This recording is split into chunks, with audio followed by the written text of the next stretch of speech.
গ্যাসটা অফ করে কড়াইয়ের ওপর থালাটা চাপা দিয়েই ডাইনিংয়ে এসে স্কুলের জামাটা আয়রন করতে শুরু করলো রাহি। কাল থেকেই রিজু বায়না ধরেছে আজ স্কুলে ম্যাগি নিয়ে যাবে, তাও সেটা সেদ্ধ নয়, ভেজে করে দিতে হবে। পড়াশোনা কি হবে স্কুলে তা নিয়ে মাথা ব্যথা নেই, রিজুর বরং স্কুলেরটা কী নিয়ে যাবে সেটাই আগের দিনের রাত থেকে তার চিন্তা। রাহিও ঘুরিয়ে ফিরিয়ে দেয়, কিন্তু ছেলের মন মতো না হলেই টিফিন ফিরিয়ে নিয়ে আসে। আগে জোর করে নিজের ইচ্ছেটাই রিজুর টিফিন বক্সে ভরে দিত রাহি, কিন্তু কোনো লাভ হতো না, খাবারটা নষ্ট হতো। ছেলেটাও এতক্ষণ না খাওয়া থাকতো। বাচ্চাদের এতটা জেদ সহ্য হয় না রাহির, কিন্তু বুঝলো এভাবে হবে না। স্কুলের টিফিনটা বাচ্চাদের একটা ইমোশনের জায়গা, তাই ওই জায়গাটা ঠিক রাখতেই হবে। স্কুল ড্রেসটা ইস্ত্রি করতে করতে দেখলো রাহি ঘড়ির কাঁটা দৌড়াচ্ছে। 6:30 বেজে গেছে, 7টায় বাস আসবে রিজুর। বাথরুমে একবার ঢুকলে কোনো খেয়াল থাকে না ছেলেটা। ঘর থেকে রাহি ছেলেকে ডাকলো, রিজু হলো? সাথে সাথে বেরিয়ে এলো রিজু। ড্রেস পরতে পরতে দেখলো মা টিফিন বক্সে টিফিন গোছাচ্ছে।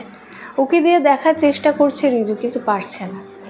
রাহি বুঝতে পেরে টিফিন বাক্সটা এনে দেখালো ছেলেকে। দেখে আনন্দে লাফিয়ে উঠল রিজু। ঢাকনা আটকাতে গিয়ে দেখলো ঢাকনার উপরে ছোটা ভীমও খুব হাসছে। যাক, ওরা খুশি হলেই রাহি খুশি। রিজু বেরিয়ে যেতে এই চাটা নিয়ে বসলো রাহি। 8 ঘন্টার বিরতি, এরপর রাতুল বেরোবে 8:30টায়, তারপরে রাহি। রাতুলের অবশ্য টিফিনের ঝামেলা নেই, ভাত খেয়ে বেরোয় আর টিফিন অফিস থেকেই দেয় ওকে। রাতুল টিফিন নেয় না বলে রাহিরও টিফিনের ঝামেলা নেই, ওটস চাটু মুড়ি এসব দিয়ে চালিয়ে নেয়। মাঝে মাঝে গলা দিয়ে নামতে চায় না ওগুলো, তাও কোনো রকমে গিলে নেয়। এত কাজের মধ্যে 2টো কাজ কম করার জন্য এটুকু ও খেতেই পারে। মোবাইল খুলতে দেখলো অফিসের খাই খাই গ্রুপে প্রচুর মেসেজ এসেছে। এই একটা গ্রুপ, এখানে কে কী টিফিন আনবে সেটার প্ল্যান করা হয়। তার জন্য খাইয়েরা মিলে এই গ্রুপটি খুলেছে। রোজ সবাই নিত্য নতুন রান্না করে এনে টিফিন একসাথে খাওয়া হয়, তার আলোচনা স্বরূপ এই গ্রুপটা। রাহিও দিন 5 ছিল, কিন্তু রাহির পক্ষে রোজ রোজ লুচি, কড়াইশুটির কচুরি, আলু পরোটা, চাউমিন, রোল আবার বিরিয়ানিও বানিয়ে নেওয়া সম্ভব হতো না। যেটুকু কাজ করে তাতেই ওর রোজ লেট হয় অফিসে ঢুকতে। আবার যদি এইসব জকমারি খাবার নিয়ে যেতে হয় আর দেখতে হবে না। আবার প্রত্যেকের জন্য করে নিয়ে যেতে হবে, সেটা সত্যি সময় সাপেক্ষ। তাই এখন আর খাওয়া দাওয়ার সময় ওদের সাথে থাকে না রাহি। ইচ্ছে করে ওরও ভালো ভালো টিফিন খেতে, সবাইকে খাওয়াতে, ঠিক রিজুর মতোই। কি গো, খেতে দাও, একা একা বসে কি ভাবছো? এই যে বললে মাকে নিয়ে ব্যাংকে যাবে, কি কাজে? রাহি মুখ তুলে দেখলো রাতুল পুরো তৈরি হয়ে এসেছে, খালি খাবে আর বেরোবে। এই এক সমস্যা, একবার বিশ্রামে বসলে উঠতে ইচ্ছে করে। সত্যি আজ রাহি নিজের মাকে নিয়ে ব্যাংকে যাবে, তাই রাতুলকেও বলেছিল তাড়াতাড়ি খেয়ে নিতে, কারণ ও তাড়াতাড়ি বেরোবে, ব্যাংক হয়ে তারপর অফিস যাবে। রাহি দেখলো 7:45 বাজে, তাড়াতাড়ি উঠে ভাত বেড়ে দিল রাতুলকে। এই সময় এক তরকারি ভাত খেয়েই বেরোয় ওরা। ঘড়ির যা সময়, আজ মনে হচ্ছে ভাত খেয়ে যাওয়ার সময় হবে না রাহির। আসলে সকালে একদম ভুলে গেছিল মায়ের সাথে যাওয়ার ব্যাপারটা। রাতুল ভাত খাচ্ছে, সেই ফাঁকে নিজের টিফিন বাক্সে গুছিয়ে ভরে নিল রাহি। টক দইটা ফ্রিজ থেকে বের করে নিল ব্যাগে, আর রাতুলেরটা খাবার পাতেই দিয়ে দিল। রিজু আর সুমিদিরটা তুলে রাখলো। রিজু যখন ফেরে তখন সুমিদি ওকে নিয়ে একদম ঢোকে বাড়িতে। সারাদিন ওর দেখাশোনা করে ফেরে রাতে। রাহির ফেরার পর টক দই আর খই দেখেই বিরক্ত লাগলো, কিন্তু কিছু তো করার নেই। অফিসের সবাই বলে রাহিদির ফিগারটা ফাটাফাটি, আসলে মেপে খাই বলেই এরকম। এটা মনে পড়ার পর যেন রাগটা একটু কমলো। কামিজটা পরে লেগিংসটা গলিয়ে নিল পায়ে। পেটটা টনটন করছে, কড়া ভাতটাও খাওয়া হলো না আজ।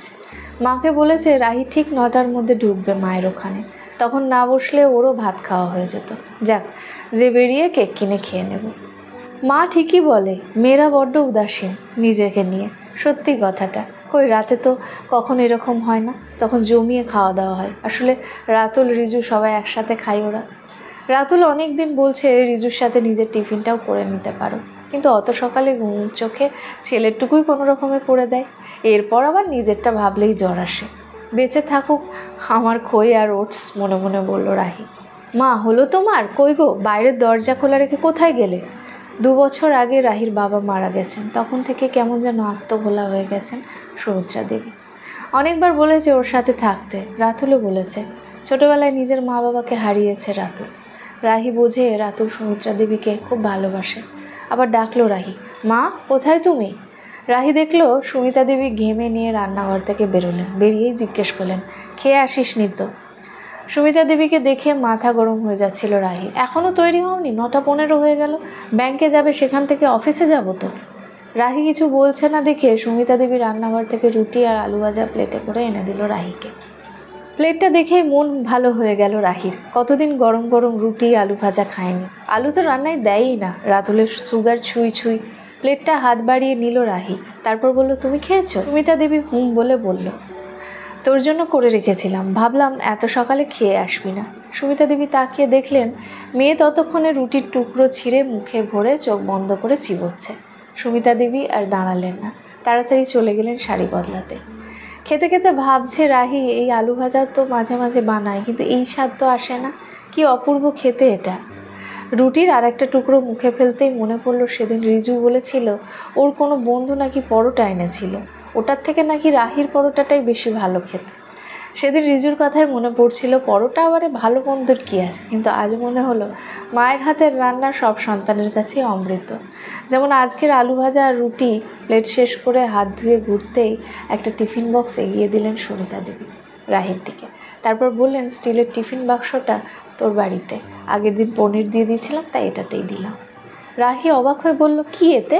সুমিতা দেবী বললেন, একটু চিড়ের পোলাও বানালাম তোর জন্য টিফিনে। ওই সমীরের দোকান থেকে বাদাম আনতে গেছিলাম বলে গেটটা খোলা। রাহি দেখলো ওর ছোটোবেলার টিফিন বক্স, সামনে মুগলির ছবি। এখন যেমন ছোটা ভীম, তেমনি রাহির ছোটোবেলা কেটেছে এই মুগলির সাথে। কত বায়না করে এটা কিনেছিল তখন রাহি ক্লাস 3-তে। কত যত্ন করে মা এতে টিফিন বানিয়ে দিত। স্কুল যাওয়ার আগে ঠিক একবার খুলে দেখে নিত টিফিন বাক্সটা। ওর কোনো বায়না ছিল না রিজুর মতো, কিন্তু যত্ন ছিল। তাই তো আজও কি সুন্দর টিফিন বাক্সটা আছে। যত্ন অবশ্য মায়ের বেশি, না হলে আজ এত বছর পরে এটা পাওয়া যেত না। রিজু এখন ক্লাস 2, ওর নার্সারির জিনিসপত্র কোথায় আছে রাহি বলতে পারবে না, খুঁজতে হবে অনেক। যত্নটা আসলে ওর না, ওর মায়ের ছিল, তাই না আজ আবার ছোটোবেলার গন্ধ পাচ্ছে। সুমিতা দেবী জুতোটা পায়ে গলাতে গলাতে বলল, চল রে এবার।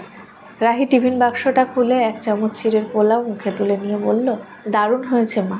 আসলে নিজে হাসি খুশি থাকলে আশেপাশে সবাইকে খুশি লাগে, সবটাই সুন্দর লাগে, এটাই নিয়ম। রাহি বুকে জড়িয়ে নিল মোগলিকে, মায়ের ভালোবাসাকে, নিজের ছোটবেলাকে, টিফিন বাক্সটিকে।